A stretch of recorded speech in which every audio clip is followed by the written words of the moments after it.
నమస్తే masters, welcome to JPS wisdom.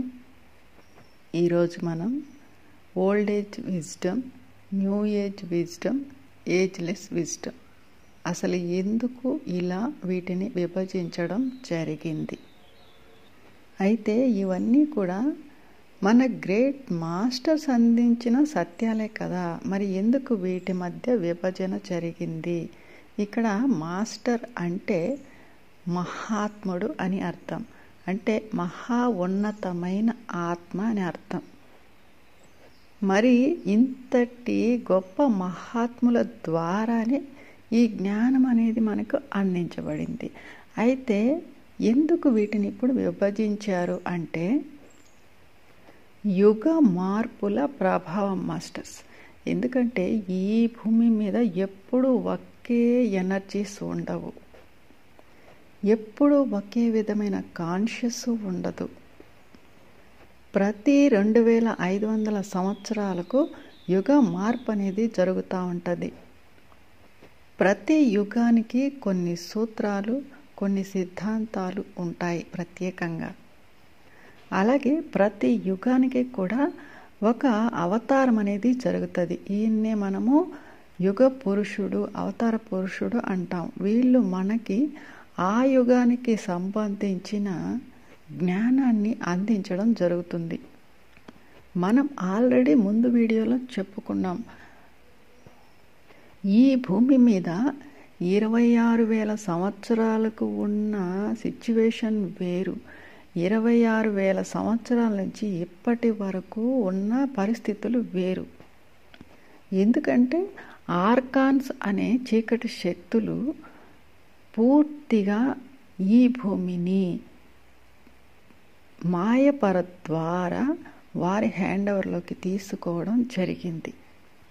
ఇది masculine ఎనర్జీతో కూడినటువంటి సబ్ క్వాంటమ్ ఎనామిలీ, అంటే పురుష తత్వంతో కూడినటువంటి మాయపొర. మనకు ఎలాగైతే చక్ర సిస్టమ్, కుండలిని 9 దేహాలను కలిగి ఉన్నామో అలాగే భూమాతకు కూడా ఇవన్నీ ఉన్నాయి మాస్టర్స్.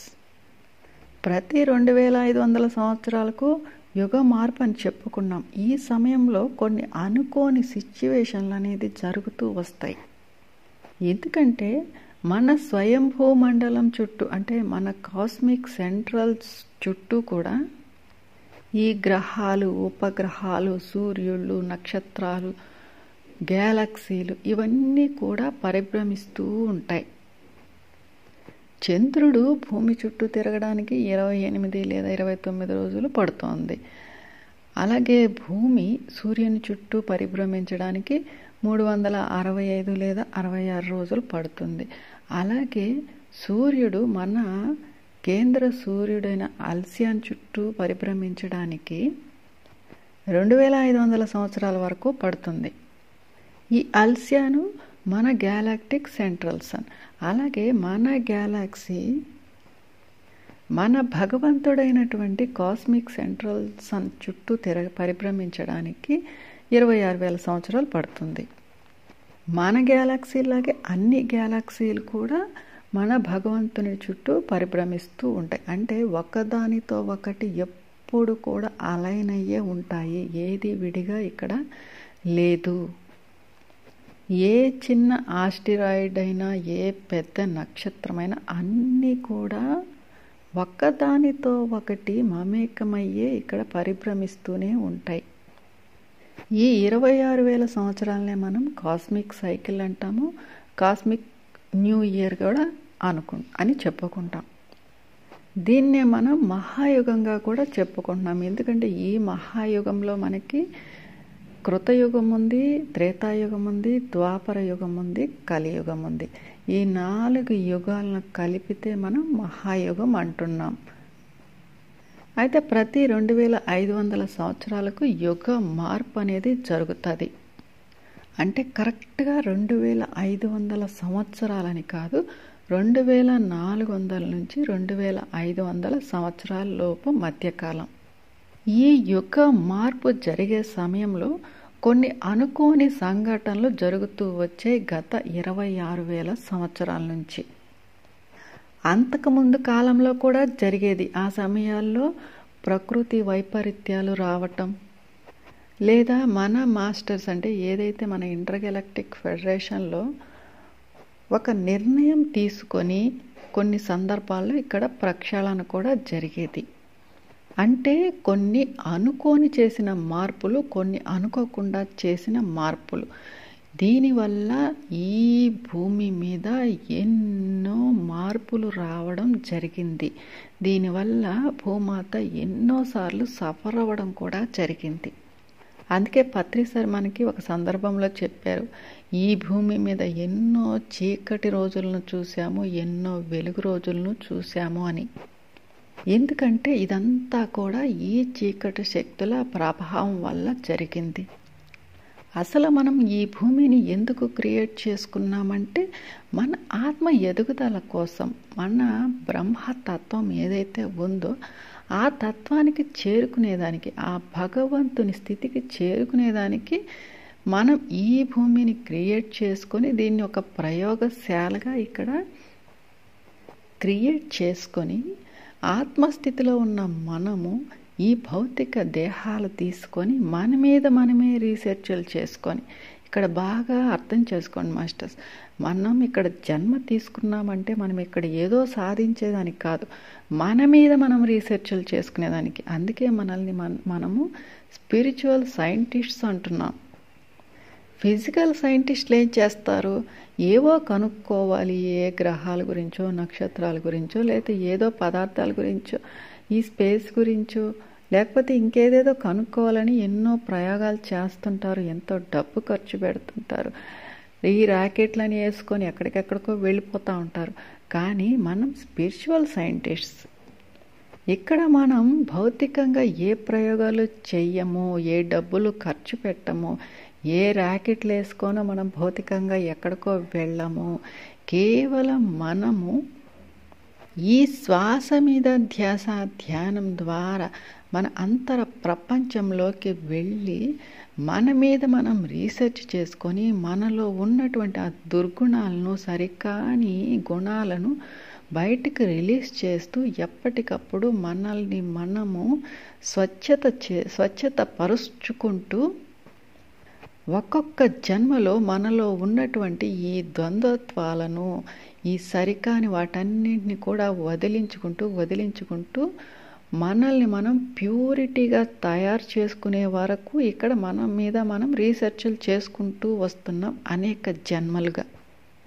దీనికోసమే భగవంతుడు మనకి ఈ భూమిని ఇవ్వడం జరిగింది, ఈ భౌతిక దేహాలను ఇవ్వడం జరిగింది. ఎందుకు మనం భౌతిక దేహాల్లోనే మనము జన్మలు తీసుకోవాలి? ఆత్మగా ఉన్నప్పుడు మనం ఎందుకు ఇవన్నీ పోగొట్టుకోలేము అంటే, ఈ భౌతిక దేహంలోకి వచ్చినప్పుడే మనకి ఈ స్థూల దేహం అనేది ఇవ్వబడుతుంది. మరి ఏ ప్రాణికి కానీ, ఏ భగవంతునికి కానీ ఈ సూక్ష్మ దేహం మాస్టర్స్, ఈ సూక్ష్మ దేహము ఈ భౌతిక దేహాన్ని ధరించిన వాళ్ళకి మాత్రమే ప్రొవైడ్ చేయడం జరుగుతుంది. అలాగే మోక్ష ప్రాప్తి, మనం ఏదైతే నిర్వాణ అని చెప్పుకుంటున్నామో ఈ ముక్తి మోక్షం అనేది కేవలం ఈ భౌతిక దేహాన్ని ధరించిన వాళ్ళకు మాత్రమే ఉంటుంది. ఈ మానవ దేహాన్ని ధరించిన వాళ్ళకి మాత్రమే ఉంటుంది. ఏ జంతువుకో, పక్షికో, ఏ దైవానికో లేదు. అయితే ఆత్మస్థితిలో మనం భగవంతునిగా ఉన్నాం కదా, కానీ ఈ సాధారణ మానవ జన్మ తీసుకొని ఇన్ని జన్మలు తీసుకుంటే ఈ మోక్షం ఎందుకు పొందాలి అంటే, మనం స్కూల్లో జాయిన్ అయినా, కాలేజీలో జాయిన్ అయినా కూడా సంవత్సరం అంతా చదివి చివరగా మనం ఒక ఎగ్జామ్ అనేది రాస్తాం. ఇక్కడ కూడా మనం పాఠాలన్నీ నేర్చుకున్నప్పుడు వీటికి ఎగ్జామ్, మనం ఏదైతే ఫైనల్ ఎగ్జామ్ ఉంటుందో ఇది పాస్ అవ్వాలంటే మనం మోక్షం పొందాలి. ఈ నిర్వాణ స్థితిని ఎప్పుడైతే మనం పొందుతామో అప్పుడే మనం మళ్ళీ మన అసలైన ఆ బ్రహ్మ పదార్థంగా రూపాంతరం చెందుతాం. లేదంటే ఈ జన్మలు, కర్మలు, ఈ పాఠాలు ఇవి కొనసాగుతూనే ఉంటాయి. ఈ కర్మచక్రంలో ఇరుక్కునే ఉంటాం. అయితే మనం పాఠాలు నేర్చుకుంది భూమి మీద కాదు మాస్టర్స్. ఎందుకంటే మనం ఆల్రెడీ చెప్పుకున్నాము, ఇక్కడ 12 లోకాలు ఉన్నాయి. మన విశ్వంలో మొత్తం 48 డైమెన్షన్స్ ఉంటే అందులో 36 అనేది ఉన్నత ఎగువ స్థాయి ఉన్నత లోకాలు. ఈ 12 డైమెన్షన్స్ అనేది దిగువ స్థాయి ఉన్నత లోకాలు. ఇక్కడ మనం జన్మలు తీసుకుంటూ వస్తాము, అనేక పాఠాలు నేర్చుకున్నాం. ఇక్కడ ఎంతో పెద్ద పెద్ద యూనివర్సిటీల్లో మనం ఎంతో చదువుకున్నాం.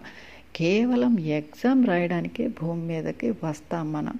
ఈ ఎగ్జామ్ని కూడా మనము కొన్ని జన్మల పరంపరంగా ఎగ్జామ్స్ రాస్తూ వస్తున్నాం.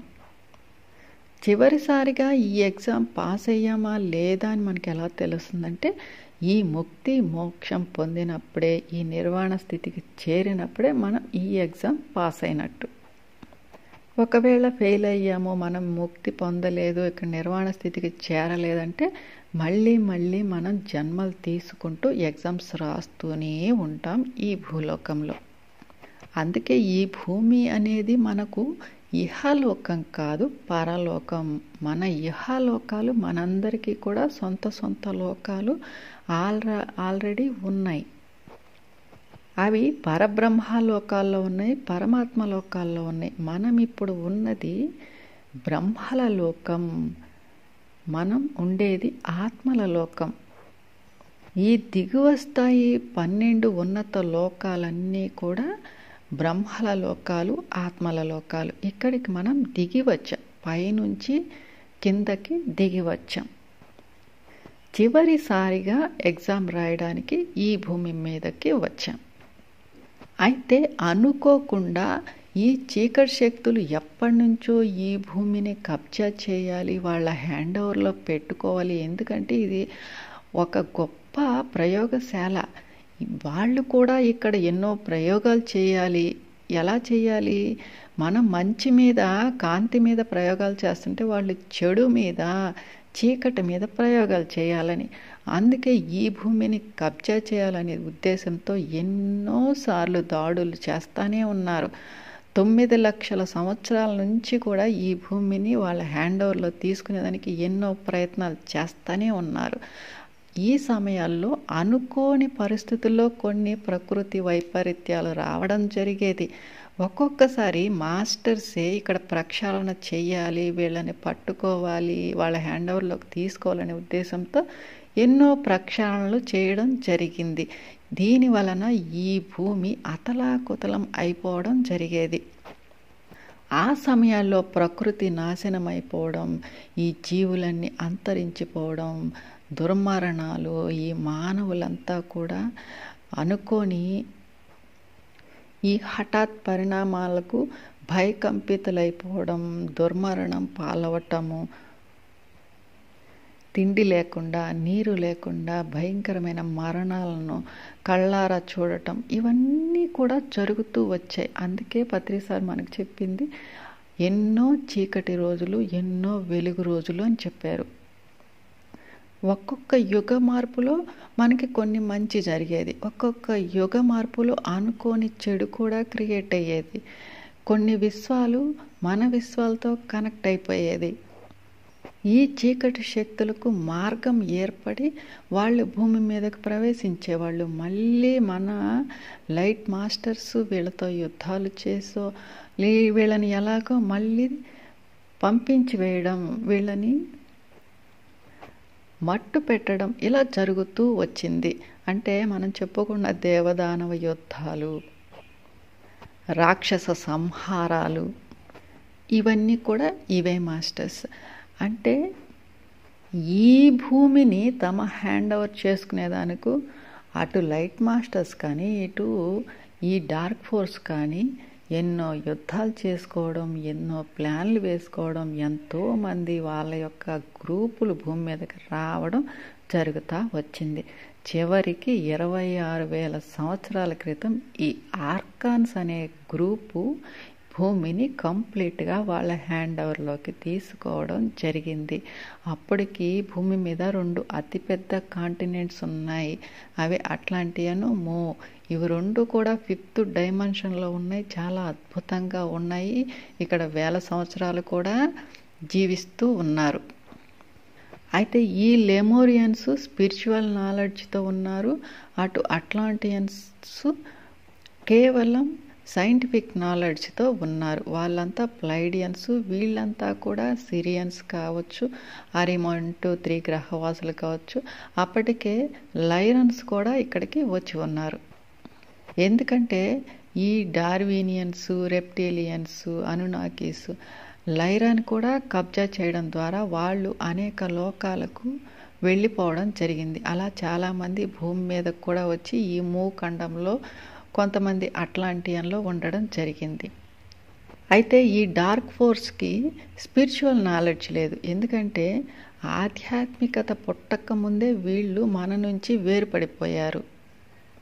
అందువల్ల వీళ్ళకి సైంటిఫిక్ నాలెడ్జ్ ఉంది కానీ స్పిరిచువల్ నాలెడ్జ్ లేదు. అందుకే వీళ్ళు ఇటు లెమోరియన్ సైడ్ కాకుండా అటు అట్లాంటియన్లోకి ప్రవేశించారు. వాళ్ళంతా సైంటిఫిక్ నాలెడ్జ్తో ఉన్నారు కాబట్టి వీళ్ళు మెల్లగా వాళ్ళ కాంటినెంట్లోకి ప్రవేశించి వాళ్ళతో మంచిగా ఉంటూ చిన్నగా కొంచెము ఆ మొత్తం కాంటినెంట్ని వీళ్ళ కబ్జా చేయడం మొదలుపెట్టారు. ఎలా అయితే బ్రిటిష్ వాళ్ళు భారతదేశంలోకి వచ్చి వర్తకం పేరుతో కొంచెంగా ఎలా అయితే ఈ భారతదేశాన్ని ఆక్రమించుకున్నారో అలాగా.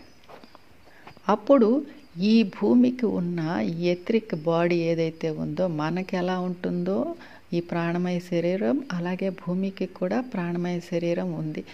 ఈ ప్రాణమయ శరీరాన్ని కంప్లీట్గా వాళ్ళ హ్యాండ్ ఓవర్లో పెట్టుకోవాలి. ఎందుకంటే మనకి ఎలా అయితే ఈ భౌతిక దేహం మాంసపిండమో, ఈ ఎథరిక్ బాడీ మంత్రపిండము, అలాగే భూమాతకు కూడా మనం ఏదైతే చూస్తున్నామో ఇది భౌతిక దేహం. దీనికి మళ్ళీ ఎథరిక్ బాడీ ఉంది. దీన్ని కానీ వీళ్ళు హ్యాండ్ ఓవర్లో పెట్టుకుంటే భూమి కంప్లీట్గా వాళ్ళ హ్యాండ్ ఓవర్లోకి వచ్చేస్తుంది.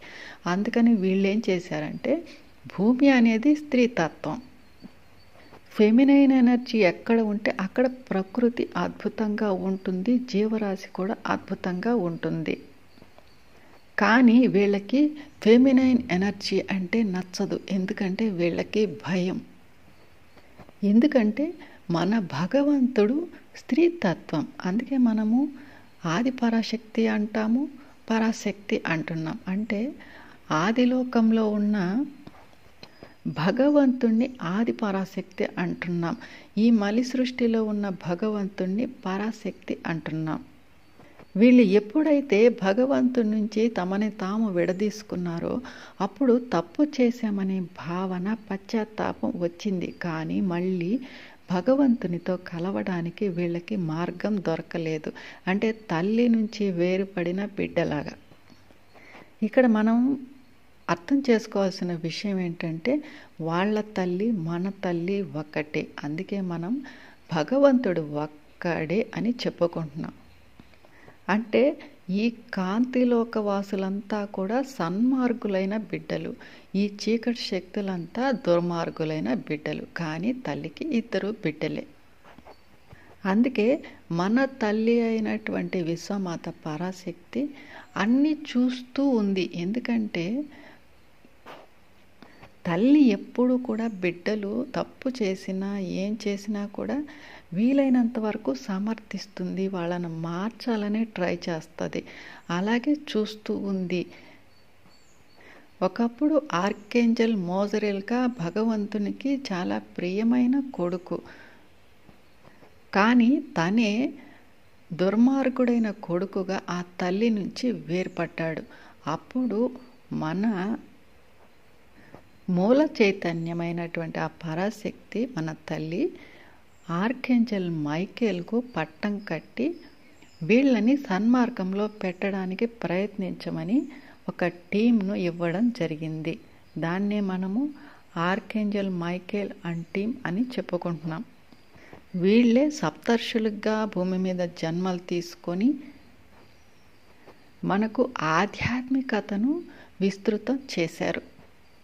ఎందుకంటే వాళ్ళని వీలైనంత వరకు మార్చాలి, వాళ్ళల్లో మార్పు తేవాలని ఇంతకాలంగా ప్రయత్నాలు జరుగుతూ వచ్చాయి. ఇంకొక ముఖ్యమైన విషయం ఏంటంటే వీళ్ళకి అసలు దేహాలే లేవు.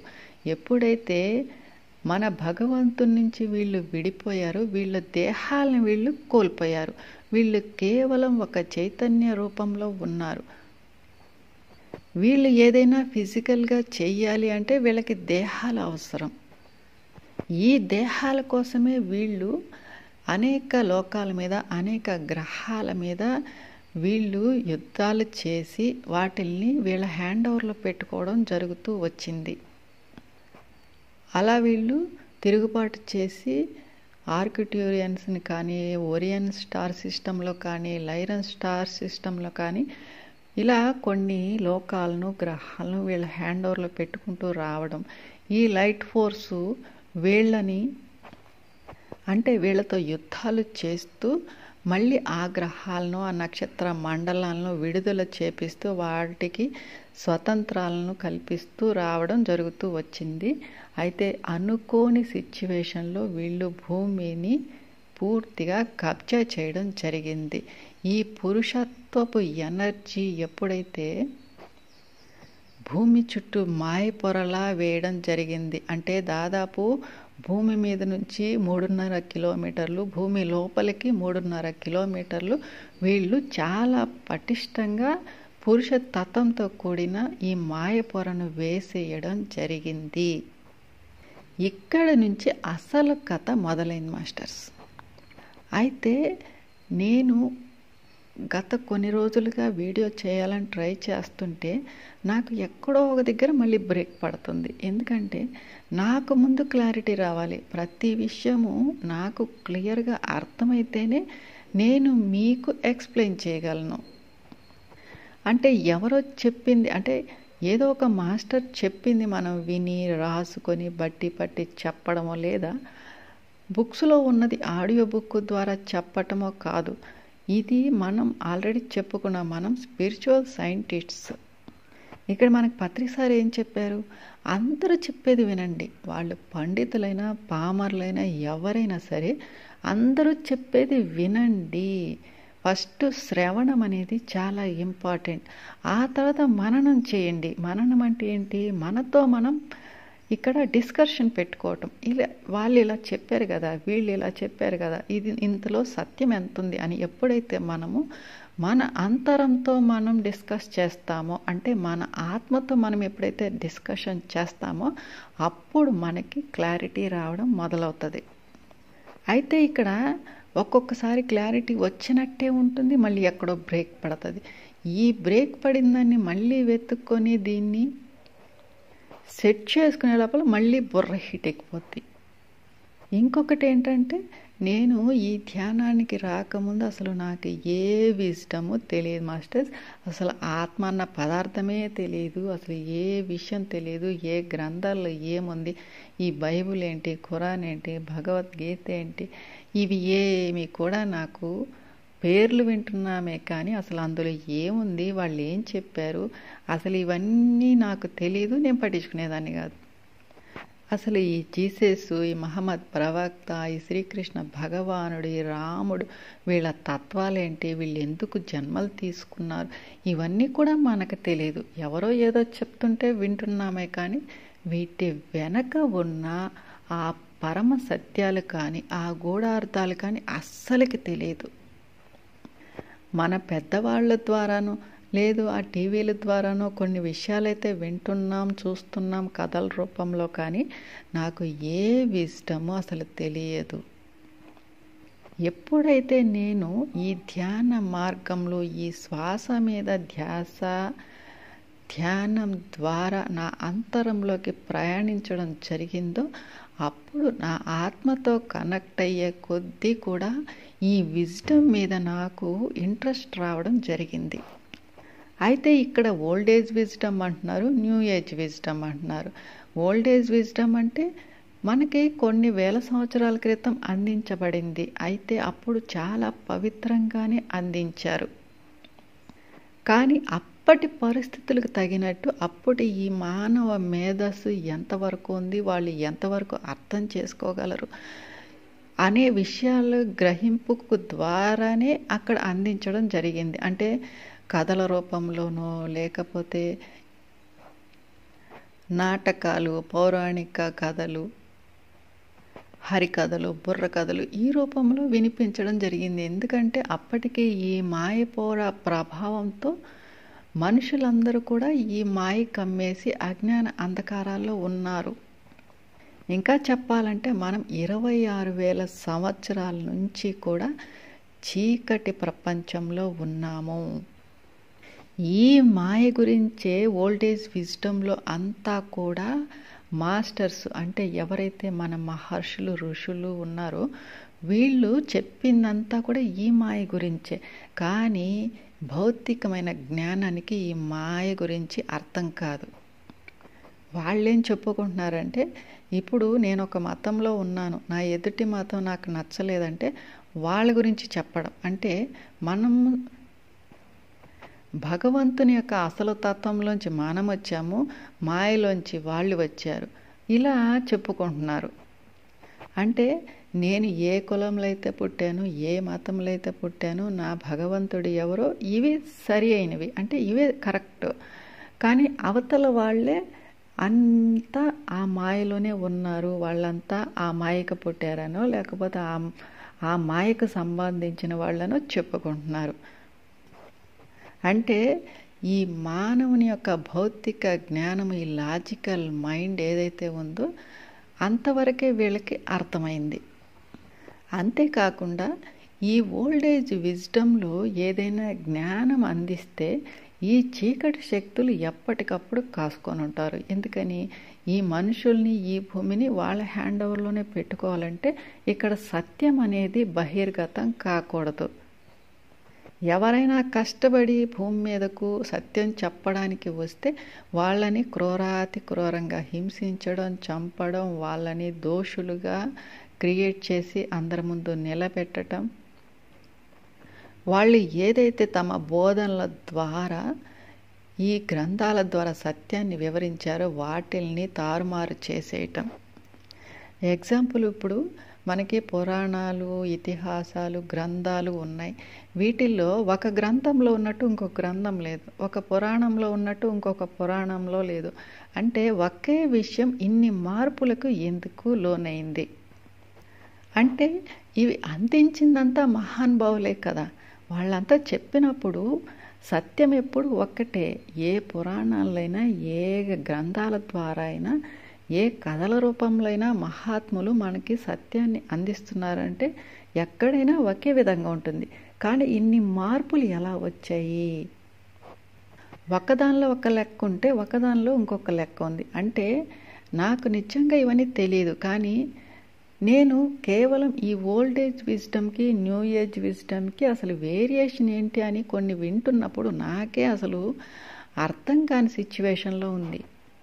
మనకి న్యూ ఏజ్ విజ్డమ్ ద్వారా దాదాపు ఒక 120 సంవత్సరాల నుంచి మనకి మాస్టర్స్ ఛానలింగ్ మెసేజెస్ రూపంలోనో,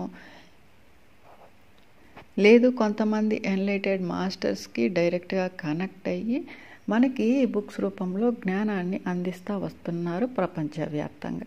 అయితే ఓల్డేజ్ విజ్డమ్ అనేది కొన్ని వేల సంవత్సరాల క్రితమే మనకు అందించడం జరిగింది. అప్పుడు కూడా వీళ్ళు భవిష్యత్తు దర్శనాలు చేసి ఏదైతే మనం ఆకాశిక్ రికార్డ్స్ అని చెప్తున్నాం అక్కడ సమస్తము పొందుపరచబడి ఉంది. ఈ కొంతమంది గ్రేట్ ఎన్లైటెడ్ మాస్టర్స్ వాళ్ళు తమ దివ్య నేత్రం ద్వారా దర్శిస్తూ ముందుగానే రాసేవాళ్ళు, లేదా ఈ స్టోరీ అంతా జరిగిపోయిన తర్వాత రాసేవాళ్ళు. ఎందుకంటే ఆల్రెడీ వాళ్ళకి అక్కడ ప్రూఫ్స్ ఉన్నాయి. వాళ్ళు ఏది ఊహించుకొని రాసింది కాదు, డైరెక్ట్గా చూస్తూ వాళ్ళు చెప్తూ ఉంటే పక్కన వేరే వాళ్ళు రాస్తూ వచ్చారు. ఎగ్జాంపుల్, ఇప్పుడు మనకి రామాయణ గ్రంథం ఉంది. ఇది పత్రి సార్ ఏం చెప్తున్నారంటే, రామాయణాన్ని ఒక జరిగిన స్టోరీలా కాకుండా ఒక అద్భుతమైన కావ్యంగానే మీరు గ్రహించండి అంటారు. ఎందుకంటే ఈ రామాయణ గ్రంథాన్ని జరక్కముందే మన ఆది కవి వాల్మీకి రాసినటువంటి మొదటి కావ్యం ఇది. ఇది సత్యయుగంలో జరిగింది. కానీ ఇక్కడ త్రేతాయుగం చివరి కాలంలో, అంటే ద్వాపర యుగానికి త్రేతాయుగానికి మధ్య యుగ మార్పు జరిగే సమయంలో రామావతారం జరిగింది. అంటే వాల్మీకి భవిష్యత్ దర్శనం చేసి మనకి ఈ కావ్యాన్ని అందించడం జరిగింది. అయితే పత్రిసారి ఏం చెప్తున్నారంటే ఇందులో కొంత జరిగింది, కొంత జరగలేదు, కాబట్టి మీరు దీన్ని ఒక కావ్యంగానే, ఒక గొప్ప కావ్యంగానే తీసుకోండి అని చెప్తారు. అయితే ఒకరు చెప్తుంటే నేను వింటున్నాను, హనుమంతుడు భూమి మీద జన్మ తీసుకొని 8 లక్షల సంవత్సరాలైంది, రామాయణం జరిగి 8 లక్షల సంవత్సరాలైంది, అప్పుడే మనకి వాల్మీకి కూడా అప్పుడు రాశాడు ఈ రామాయణాన్ని అని చెప్తున్నారు. అయితే దీని గురించి నాకు కనీసం 3 సంవత్సరాల నుంచి కూడా నాకు అసలు అర్థమయ్యేది కాదు. వాళ్ళు ఇలా చెప్తున్నారు, వీళ్ళు ఇలా చెప్తున్నారు, అసలు ఎప్పుడు జరిగింది, ఏం జరిగింది. అయితే ఇక్కడ మనకి ప్రూఫ్ ఏంటంటే హనుమంతుల వారే స్వయంగా ఛానలింగ్ మెసేజ్లో తను ఈ భౌతికమైన జన్మ తీసుకొని 8000 సంవత్సరాలైందని చెప్పడం జరిగింది. అంటే ఇక్కడ చూడండి, ఓల్డ్ ఏజ్ విజ్డమ్ని ఎంత కన్ఫ్యూజన్లో తీసుకుంటున్నారు. ఇప్పుడు న్యూ ఏజ్ విజ్డమ్లో స్వయంగా హనుమంతుల వారే వచ్చి ఛానలింగ్ మెసేజ్ ద్వారా మనకు సత్యం ఇవ్వడం జరిగింది. ఇంకొకటి ఏంటంటే ఈ మనువుల గురించి, బ్రహ్మల గురించి ఓల్డ్ ఏజ్ విజ్డమ్లో వాళ్ళు ఎలా చెప్పారు, వాళ్ళు చెప్పింది సత్యమే, కానీ ఈ ఫిజికల్ మైండ్తో వీళ్ళు కొంతమంది దానికి లెక్కలు వేసి చెప్తుంటే అస్సలు ఈ కల్పాంతాలేంటో యుగాంతాలేంటో అవి కోట్ల బిలియన్ల ఎన్నో సంవత్సరాలకి ఎక్కడికో వెళ్ళిపోతుంది. అసలు ఆ లెక్కలు అసలు అర్థం లేదు. వాళ్ళంతా కూడా ఎంతో గొప్ప స్థితిలో అందించిన జ్ఞానాన్ని మనం కేవలం లాజికల్ మైండ్తో, ఈ భౌతికమైన మనస్సుతో ఆలోచించి అర్థం చేసుకుంటే మనకి ఏం అర్థమవుతుంది? ముఖ్యంగా మన గొప్ప మహాత్ములంతా కూడా ఎన్నో వేల సంవత్సరాలు తపస్సు చేసి వాళ్ళ దివ్య నేత్రంతో ఆకాశిక్ రికార్డ్స్లో ఏముంది, భవిష్యత్తులో ఏముందో వాళ్ళు దర్శించే కదా. బ్రహ్మంగారు కానీ, నోయిస్టర్ డ్యామ్ కానీ, మయన్మార్స్ కానీ, అలాగే మన వేదాలు పురాణాలు అందించిన వేదవ్యాసుడు కానీ, ఇలా వీళ్ళందరూ కూడా మనకు అందించారు. కానీ ఇప్పుడు దీన్ని అర్థం చేసుకుంటున్న వాళ్ళు ఎంతమంది ఆ స్థితిలో ఉన్నారు అంటే ఆ స్థితిలో ఉన్న వాళ్ళకే ఇందులో ఉన్న సత్యం అర్థమవుతుంది, ఆ సూక్ష్మమైన జ్ఞానం అర్థమవుతుంది. కానీ సాధారణ మానవులకి ఈ సత్యం ఎలా అర్థమవుతుంది? ఇది నాకు ఎప్పుడూ ఉండే క్వశ్చన్ మార్క్. ఒక బైబిల్ అయినా, ఖురాన్ అయినా, భగవద్గీత అయినా, రామాయణమైనా, లేదా ఒక జొరాస్టర్ అందించిన అవెస్తా అయినా, ఒక మాణికేయిజంలో వచ్చిన గ్రంథాలైనా, లేక ఒక తావో ఇచ్చిన మనకి ఆ తావోయిజం అయినా, ఇవన్నీ కూడా వాళ్ళు ఎంతో అద్భుతమైన స్థితిలో ఉన్నప్పుడు మనకు అందించిన ఈ గ్రంథాలు. అంటే ఇక్కడ గ్రంథాలు అంటే పవిత్ర గ్రంథాలు కాదు, ఇవి జ్ఞానం, సత్యం. అయితే ఈ చీకటి శక్తులు ఎప్పటికప్పుడు వీటిని తారుమారు చేస్తానే ఉన్నారు. అందుకే ఒక బైబిల్ కానీ, ఖురాన్ కానీ, రామాయణం కానీ వీటిల్ని మళ్ళీ మార్చి రాయడం జరిగింది. ఒక్క భగవద్గీతను మాత్రమే మార్చడానికి కుదరలేదు, కానీ అర్థం చేసుకునేదానికి ఎంత జ్ఞానం ఉంది మన సాధారణ మానవులకు. భగవద్గీతను శ్రీకృష్ణ భగవానుడు సహస్రార స్థితిలో ఉండి ఈ భగవద్గీతను అర్జునుడికి అందించడం అంటే అర్జునుడి ద్వారా మనకు అందించడం జరిగింది. కానీ అప్పటికే అర్జునుడు ఒక అనాహత స్థితిలోనో విశుద్ధ స్థితిలోనే ఉన్నాడు. అయినా కూడా ఆయనకే అర్థం కాలేదు.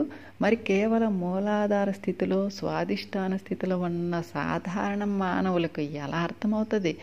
ఒకవేళ పండితులని చెప్పుకునే మణిపూరక స్థితిలో ఉన్న వాళ్ళు, అంటే వీళ్ళు కేవలం భౌతికమైన పండితులు, మణిపూర స్థితిలో ఉన్నారంటే వాళ్ళకి భౌతిక జ్ఞానం ఉంటుందే కానీ ఆత్మ జ్ఞానం అనేది తక్కువ. అంటే కొంతమంది ఉండవచ్చు. నేను కొంతమంది గురించి చెప్తున్నాను మాస్టర్స్. అంటే ఈ మనుషుల్ని ఎవరైతే డైవర్ట్ చేస్తున్నారో వాళ్ళకి తెలిసి తెలియని జ్ఞానంతో, అందరూ కాదు కొంతమంది తెలిసి తెలియని ఈ మణిపూరక స్థితిలో ఉండి ఈ భౌతిక జ్ఞానము, భౌతిక పాండిత్యంతో చెప్తున్న వాళ్ళు కొంతమంది. అంటే ఈ లెక్కలు ఎలా చెప్తున్నారంటే, వాళ్ళు ఎలా వేస్తున్నారంటే, ఇప్పుడు రోమాస మహర్షి ఉన్నారు. ఆయన భూమి మీదకి వచ్చి కొన్ని వేల సంవత్సరాలే అయింది. ఆయన ఇక్కడ భూమి మీద జన్మ తీసుకోలేదు. ఆయన కాంతి రూపంలో భూమి మీదకి రావడం జరిగింది. ఎందుకంటే ఏ గొప్ప మహానుభావుడు భూమి మీద జన్మ తీసుకోవాలంటే ఇక్కడ ఒక అద్భుతమైన హై ఫ్రీక్వెన్సీ ఉన్న గర్భం అనేది వాళ్ళకి దొరకాలి. లేదా ఎవరైనా ఇక్కడ యజ్ఞ యాగాదుల ద్వారానో లేకపోతే తపశ్శక్తితోనో వాళ్ళని కిందకి దించుకోవాలి. లేదంటే వాళ్ళు రాలేరు. ఎందుకంటే వాళ్ళ ఫ్రీక్వెన్సీ చాలా హైలో ఉంది, భూమి మీద ఫ్రీక్వెన్సీ చాలా లోలో ఉంది. అంత హై నుంచి లోకి రావాలంటే అంత ఈజీ కాదు. అది కూడా మాయపొర దాటుకొని రావాలి. మాయపొర దాటుకొని ఏ కాంతి కానీ ఏ అద్భుతమైన కాస్మిక్ ఎనర్జీ కానీ రాలేదు. కేవలం చీకటి శక్తులకు సంబంధించిన సమాచారము, వాళ్లకు సంబంధించిన ఎనర్జీ మాత్రమే భూమి మీదకి రాగలదు. అలా వాళ్ళు క్రియేట్ చేసేసారు. అందుకే రోమాస మహర్షిని తపశ్శక్తితోనూ యజ్ఞ యాగాదుల ద్వారాను కొంతమంది ఎవరైతే ఈ భూమి మీద సీక్రెట్గా ఉన్నారో, మన పరమ గురువులు కావచ్చు, అసెండెడ్ మాస్టర్స్, వీళ్ళు దించుకోవడం జరిగింది. ఆయన ఒక కాంతి రూపంలో భూమి మీదకి రావడం జరిగింది. ఆయన భౌతిక దేహం తీసుకున్నప్పుడు ఆయన ఒంటి మీద అంతా కూడా రోమాలు ఉన్నాయి. అందుకే ఆయన్ని రోమాస మహర్షి అంటారు.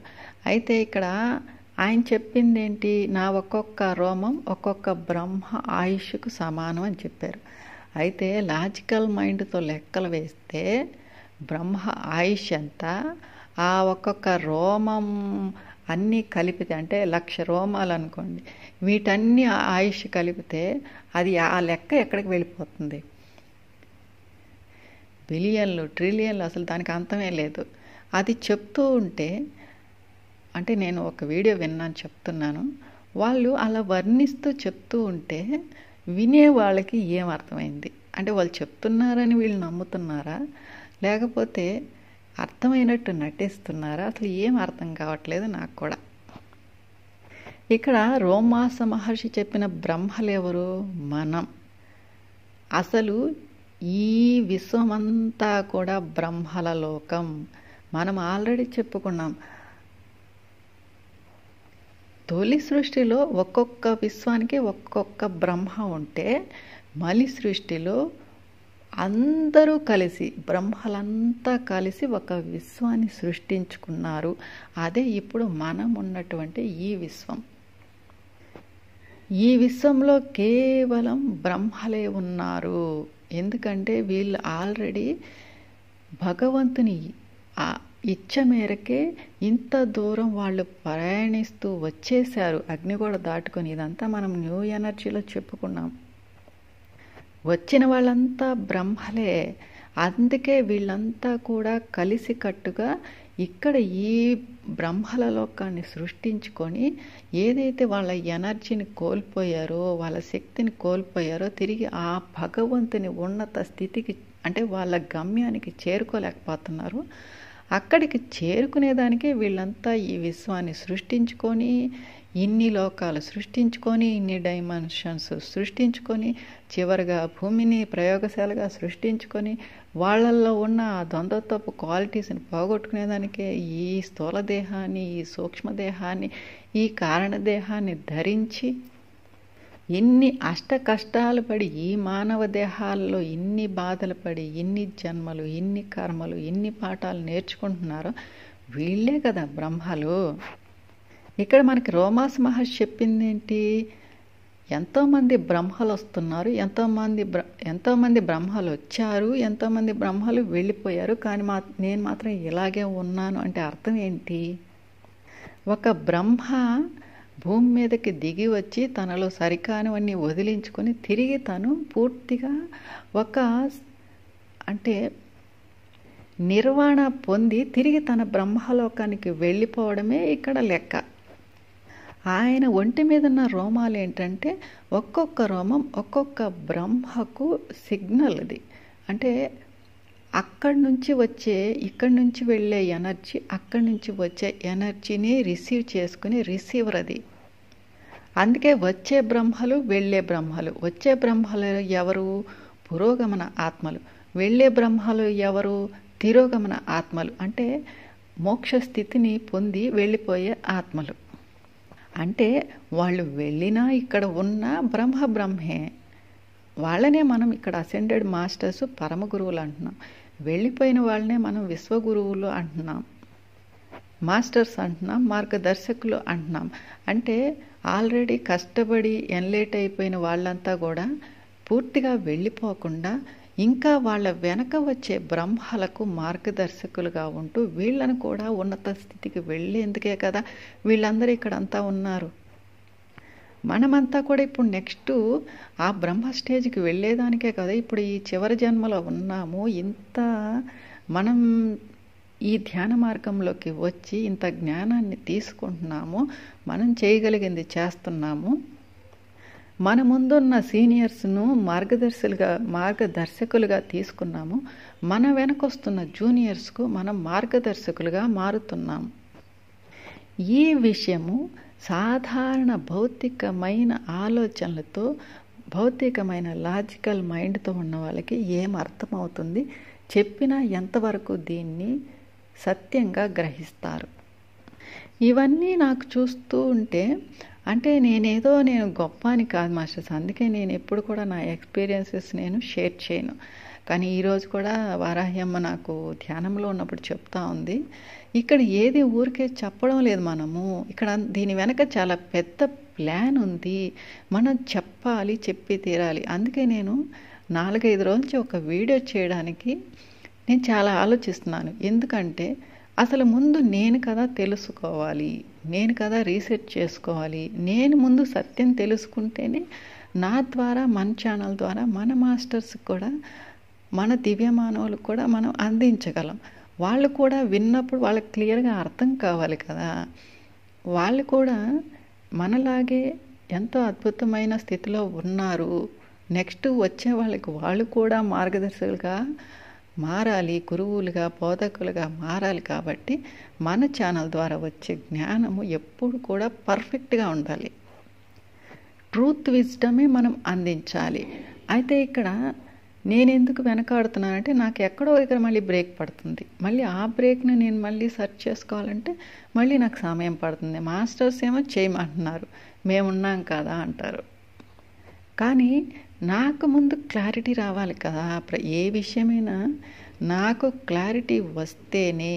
అయితే నేను చెప్పేటప్పుడు కొంచెం కన్ఫ్యూజన్లో నేను కొంచెం అటు ఇటుగా చెప్తున్నాను. ఎందుకంటే నేను వింటున్నాను కాబట్టి మళ్ళీ నాకు అర్థమవుతుంది, అయ్యో ఇక్కడ నేను కొంచెం అటు ఇటు అయిందే, దీన్ని మళ్ళీ సెర్చ్ చేయడం కుదరదు కదా మాస్టర్స్. ఎందుకంటే మన మాట రామబాణం, మన ఆలోచన బ్రహ్మాస్త్రం.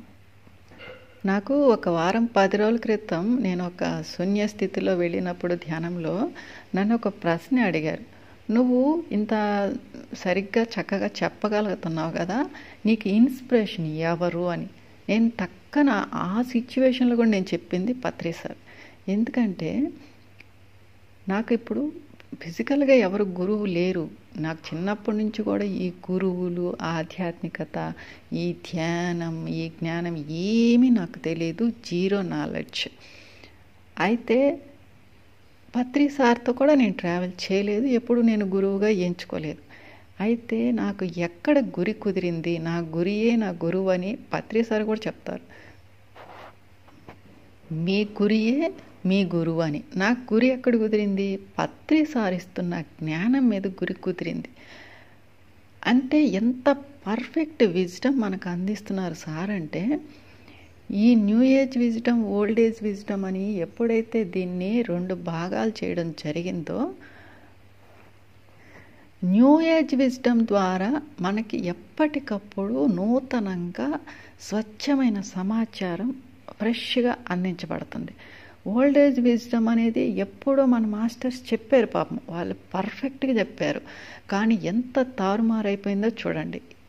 ఒకదానికి అంటే ఒక్క పురాణంలో ఉన్నట్టు, ఒక్క గ్రంథంలో ఉన్నట్టు ఎంత డిఫరెన్స్ ఉంది. అది నేను ఈ మధ్యకాలంలో గ్రహిస్తున్నప్పుడు నాకు అర్థమవుతుంది.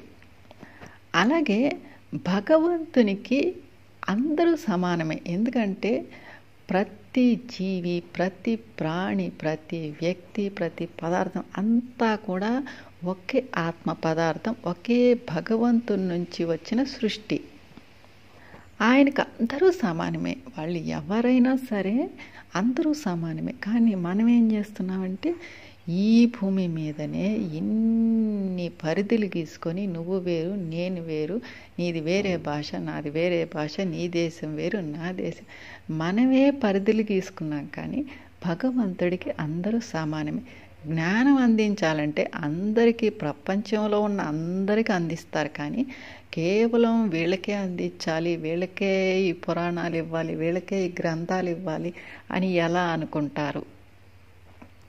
అయితే మనము ఈ జ్ఞానం అందించాలంటే ఇప్పుడు హిందువులకి అందించాలంటే ఈ విధంగా అందిస్తారు, క్రిస్టియన్స్కి అందించాలంటే ఆ విధంగా అందిస్తారు, ఒక ముస్లిమ్స్కి అందించాలంటే అలా అందిస్తారు. ఇంకా మన ప్రపంచంలో 5,000 మతాలకు పైగా ఉన్నాయి. Judaism, Zoroastrianism, Manichaeism, Taoism, Sufism, Buddhism, Jainism, Parsi, ఇట్లా ఎన్నో మతాలు ఏర్పడ్డాయి. ఎందుకంటే ఆ పరిస్థితులకు తగినట్టు తప్పదు, ఏం చేస్తాము. అందుకని ఆయా సమయంలో అంటే యుగ మార్పులు మనం చెప్పుకున్నాం ఆల్రెడీ. ఈ యుగ మార్పుల్లో కొన్ని అనుకోని సంఘటనలు సంభవించబోతున్నప్పుడు ఒక్కొక్క ప్రదేశంలో ఒక్కొక్క మహాత్ముడు జన్మ తీసుకొని అక్కడ వాళ్ళకు బోధలు చేసి అక్కడ ఉన్న లోపాలను సరిచేసి కొంతమందిని వాళ్ళ వైపుకు అంటే వాళ్ళ బోధనల ద్వారా వాళ్ళ యొక్క ఆకర్షణకు గురి అయ్యేటట్టు చేసుకునేవాళ్ళు. ఈ విధంగా ఈ మతాలు అనేది ఉద్భవించాయి. ఏ మతమైనా కూడా, ఏ మాస్టర్ అయినా, ఏ గొప్ప మాస్టర్ అయినా కూడా ఊరికే భూమి మీదకి రాలేదు. ఎవరిని మనం విమర్శించే స్థితిలో లేం మాస్టర్స్. ఎందుకంటే అసలు మనం సత్యం తెలుసుకుంటే ఎవరిని మనం వేలెత్తి చూపించం. ఎప్పుడు కూడా మనం ఆత్మవిమర్శ చేసుకుంటామే కానీ ఎదుటి వాళ్ళని ఎప్పుడు కూడా మనం విమర్శించం. ఎందుకంటే ఎవరు అంత స్థితిలో లేరు. వాళ్ళంతా కూడా భగవంతుని దూతలు. ఒక్కొక్క సమయంలో ఒక్కొక్క ప్రదేశంలో పుట్టారు. అక్కడ వాళ్ళకు అర్థమయ్యే విధంగా అక్కడ జ్ఞానాన్ని అందించాలి, వాళ్ళకి అర్థమయ్యే భాషలోనే అందించాలి. అంతేకాని మనం కేవలం సాధారణ భౌతిక జ్ఞానంతో, లాజికల్ మైండ్తో మాది కరెక్టు, అది రాంగు, వాళ్ళు అసలు మంచివాళ్ళు కాదు, మా వాళ్ళే చెడ్డవాళ్ళు, మేమే కరెక్ట్, వాళ్ళు సరిగా లేరు, ఇలా మనం ఎప్పుడైతే జడ్జి చేస్తున్నామో అంటే అజ్ఞానం, అమాయకత్వం, మాయ. ఈ మాయ గురించే మనకి ఓల్డేజ్ విజ్డమ్ అంతా చెప్పింది. అంటే కేవలం హిందూ గ్రంథాలు లేకపోతే కాదు, ప్రపంచవ్యాప్తంగా కూడా ఈ మాయ గురించి వివరించడం జరిగింది. కానీ అర్థం చేసుకునే స్థితిలో మానవులు లేరు. పోనీ ఎవరైనా కొంతమంది పండితులు దీన్ని అర్థం చేసుకున్న వాళ్ళు వివరించి చెప్తారా అంటే వీళ్ళు కూడా ఏ ఆజ్ఞా సహస్రార స్థితికి చేరుకున్న పండితులు కాదు. కేవలం ఈ మణిపూరక స్థితిలో ఉన్న భౌతికమైన జ్ఞానంతో కూడిన పండితులు. అందరూ కాదు మాస్టర్స్, నేను కొంతమంది గురించి చెప్తున్నా. అంటే ఈ మానవాళిని డైవర్ట్ చేస్తున్న వాళ్ళ గురించి చెప్తున్నా. వీళ్ళు వేస్తున్న లెక్కలు, వీళ్ళు చెప్తున్న విధానం ఎలా ఉందంటే అది ఎక్కడికో అర్థం కాని స్థితికి వెళ్ళిపోతూ ఉంది. ఇంకొకటి ఏంటంటే మనకి ఎన్నో పెద్ద పెద్ద యూనివర్సిటీలు, లైబ్రరీలు, ఎంతో జ్ఞానం భూమి మీద ఉండింది ఒకప్పుడు, మన అందరికీ ఆల్రెడీ తెలుసు. అయితే ఈ చీకటి శక్తులు వీటిల్ని తగలబెట్టడం, ఈ యూనివర్సిటీలను నాశనం చేయడం, అంటే నలంద కానీ, తక్షశిల కానీ, ఇంకా మయూర అని ఎన్నో యూనివర్సిటీలు ఉన్నాయి, ఎంతో జ్ఞానం ఉండింది. వీటన్నిటిని అందనీయకుండా చేయాలని ఏదో ఒక రూపంలో రావడం, వీటిల్ని సర్వనాశనం చేయడం జరిగింది. మళ్ళీ రాయాలి అంటే అవి మళ్ళీ కరెక్ట్గా రాకపోవడం కూడా జరిగింది. ఎగ్జాంపుల్, వాల్మీకి మహర్షి అద్భుతమైన రామాయణ కావ్యాన్ని ఎప్పుడో జరక్క ముందే భవిష్యత్ దర్శనం చేసి ఆకాశిక్ రికార్డ్స్లో ఆయన ఎంతో అద్భుతమైన కావ్యం రచించడం జరిగింది. దీనిలో కూడా ఎన్నో తారుమార్లు జరిగిపోయాయి. అందుకే ఆయన మళ్ళీ తులసీదాసుగా జన్మ తీసుకొని రాసినా కూడా రామచరిత మానస్ లాగా అది మళ్ళీ కరెక్ట్గా రాలేదని మనకు ఆల్రెడీ 1000 Seeds of Joyలో మహాదేవి లక్ష్మి కూడా వివరించడం జరిగింది. అంటే ఇంత ఒక కన్ఫ్యూజన్ అంతా వచ్చేసింది కాబట్టి ఓల్డ్ ఏజ్ విజ్డమ్ జరిగినప్పుడు ఉన్న మానవులు ఇప్పుడు లేరు. అంటే అప్పుడు జన్మలు తీసుకొని ఉండొచ్చు, కానీ ఇప్పుడు ఉన్న వాళ్ళకి అంత వయసు లేదు కదా. కేవలం 10ల సంఖ్యలోనే ఇక్కడ ఆయుష్ అనేది ఇప్పుడు ఉంది. అదంతా జరిగిపోయింది, ఎప్పుడో చెప్పేశారు. దానిలో అసలు ఏ మార్పులు చేర్పులు జరిగాయో తెలియదు.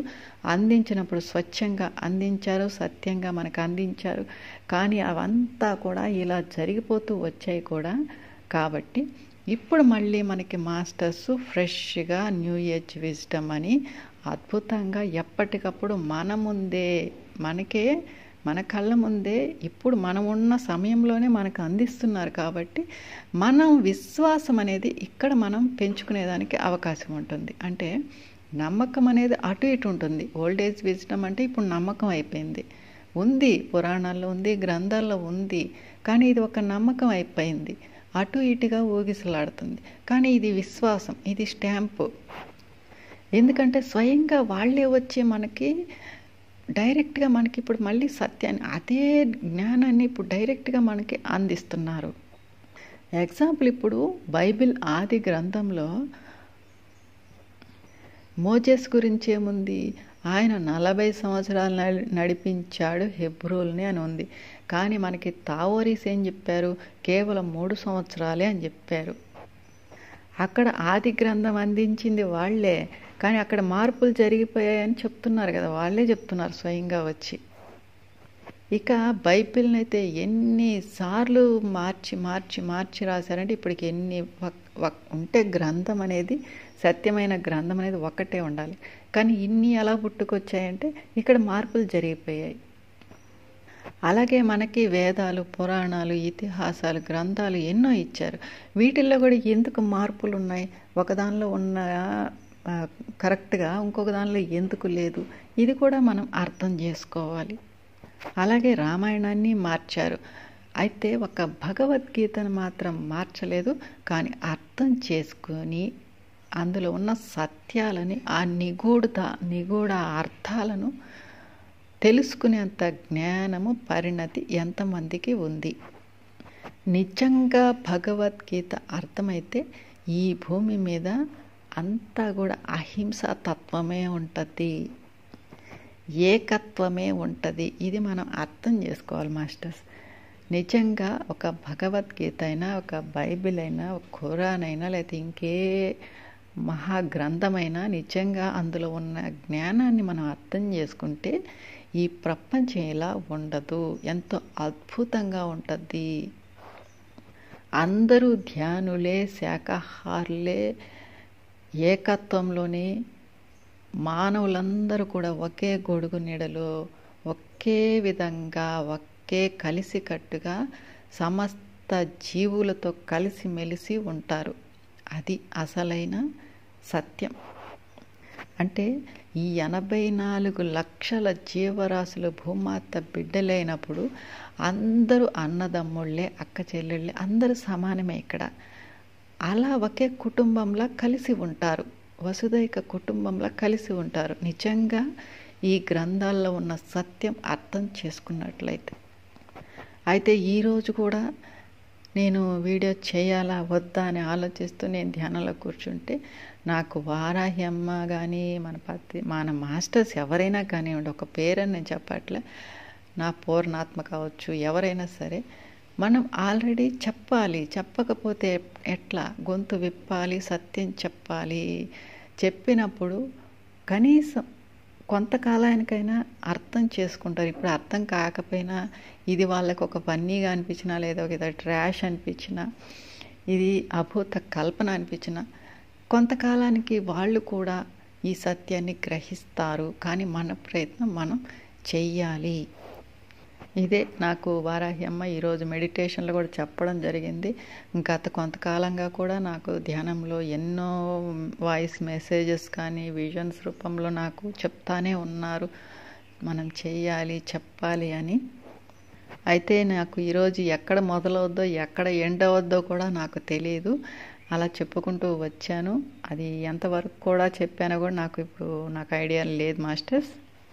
అయితే ఇక్కడ భూమి చుట్టూ ఒక్క మాయ పొర కాదు, 2 ఉన్నాయి. ఒకటి చీకటి శక్తులు వేస్తే 26,000 సంవత్సరాల క్రితం, 5,000 సంవత్సరాల క్రితం మన లైట్ మాస్టర్స్ వేశారు. అంటే 4,800 సంవత్సరాల క్రితం ఎప్పుడైతే భూమి ప్రక్షాళన జరిగిందో జల ప్రళయంతో అప్పుడు వేసేయడం జరిగింది.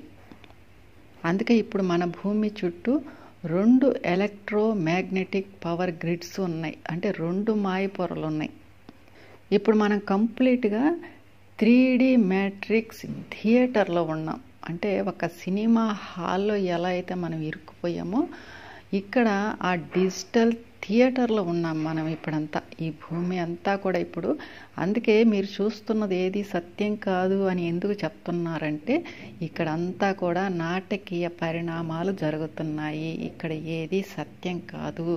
అందుకే ఎవ్వరు కూడా బాహ్య ప్రపంచంలో సత్యాన్ని వెతకాలంటే ఇదంతా కూడా నాటకం.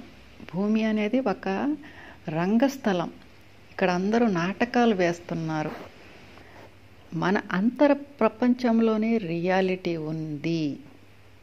అసలైన సత్యం మన అంతర ప్రపంచంలోనే ఉంది. బాహ్య ప్రపంచంలో కేవలం మనం నటిస్తున్నాము. ఇది మనమంతా గుర్తుపెట్టుకోవాలి. ముఖ్యంగా దివ్య మానవులు ఎవరైతే అసెన్షన్కి కనెక్ట్ అయ్యి ముందుకు వెళ్తున్నారు. నాకు నిన్న వారాహి అమ్మ ఇచ్చిన మెసేజ్ ఏంటంటే మొన్న 40% వరకు ఇప్పుడు అవేకనింగ్ అనేది జరుగుతూ ఉంది అని నాకు ఇవ్వడం జరిగింది. పత్రిసారి ఎయిమ్ ఏంటంటే కనీసం 70-80% వరకైనా మనం అవేకం చేసిన తర్వాత భూమి ప్రక్షాళన చేయాలని. కానీ ఇది ఎంతవరకు జరగద్దో నాకు వారాహి అమ్మ చెప్పింది. ఇప్పుడు 40% వరకు అవేకనింగ్ అనేది జరుగుతూ ఉంది అని. అలాగే ఆడియో బుక్స్ ఏంటంటే చాలా ఛానల్స్లో చెప్తున్నారు కదా అనే ఉద్దేశంతో నేను కామయ్యాను. కానీ కొంతమంది మన మాస్టర్స్ మన ఛానల్ ద్వారా వినాలనుకుంటున్నారు కాబట్టి నా దగ్గర కూడా బుక్స్ అనేది నేను ప్రిఫర్ చేయలేదు. యాక్చువల్గా ఫస్ట్ నుంచి కూడా నేను బుక్స్ తీసుకోవాలి.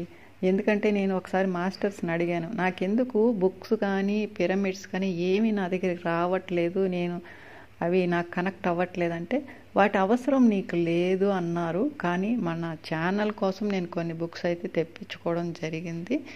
కొన్ని ఆడియో బుక్స్ వీలైనంత వరకు చెప్తాను. ఇంట్రెస్ట్ ఉన్న వాళ్ళు వింటారు. మన వాళ్ళు చాలామంది ఛానల్స్ ఓపెన్ చేసి జూమ్ క్లాసెస్ ఇలా ఆడియో బుక్స్ అన్నీ చెప్తూనే ఉన్నారు. విజ్డమ్ షేరింగ్ అనేది జరుగుతూనే ఉంది. కానీ మన ఛానల్ ద్వారా మనం చేయగలిగింది చేద్దాము. మన ఛానల్ ద్వారా వినాలి, తెలుసుకోవాలనే వాళ్ళకి మనం చేయగలిగింది చేద్దాం మాస్టర్స్. అలాగే మన ఛానల్ కూడా చాలా సెక్యూరిటీలో ఉంది. అంటే మాస్టర్స్ యొక్క పర్యవేక్షణలో ఎంతో సేఫ్గా సెక్యూర్గా ఉంది. ఇందులోకి ప్రవేశించాలి అంటే అర్హత ఉన్న మాస్టర్స్, ఈ దివ్య మానవులు ఎవరైతే అవేకన్ అవుతున్నారో వాళ్ళు మాత్రమే ఒక్కొక్కరుగా మన ఛానల్కి కనెక్ట్ అవుతూ వస్తారు.